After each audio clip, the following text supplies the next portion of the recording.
தென்னிந்திய திரையுலகின் முன்னணி நடிகரான அஜித் துணிவு படத்தை தொடர்ந்து விடாமுயற்சி படத்துல நடிச்சிட்டு இருக்காரு. மகிழ் திருமேனி இயக்கிய இந்த படத்திற்கு அனிருத் இசையமைத்திருக்கிறாரு. இந்த படத்துல அர்ஜுன், த்ரிஷா, ரெஜினா, ஆரோவ் உள்ளிட்டோர் நடிச்சிருக்கிறாங்க. இந்த படத்தை லைக்கா நிறுவனம் தயாரித்திருக்கிறது. விடாமுயற்சி திரைப்படம் பிரேக் டவுன் என்கின்ற ஹாலிவுட் படத்தின் ரீமேக் என கூறப்படுகிறது. இந்த ஆண்டு பொங்கல் பண்டிகைக்கு ரிலீஸ் ஆக இருந்த இந்த படம் சில காரணங்களால் வரும் 6ஆம் தேதி, அதாவது நாளை மறுநாள் படம் தியேட்டர்ல ரிலீஸ் ஆக போகிறது.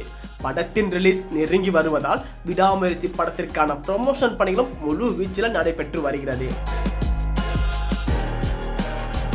இந்த நிலையில தான் விடாமுயற்சி படத்திற்கு அஜித் வாங்கிய சம்பளம் குறித்து சமூக வலைத்தளங்கள்ல தற்போது பேசிட்டு இருக்கிறாங்க. அதாவது இந்த படத்திற்கு அஜித் 105 கோடி சம்பளம் வாங்கியதாக தகவல்கள் வெளியாகி இருக்கிறது. இது அவர் கெரியரிலேயே அதிக சம்பளமாகும். இதை தொடர்ந்து அடுத்த படத்திற்கு 200 கோடி சம்பளம் கேட்பதாகவும் கூறப்படுகிறது.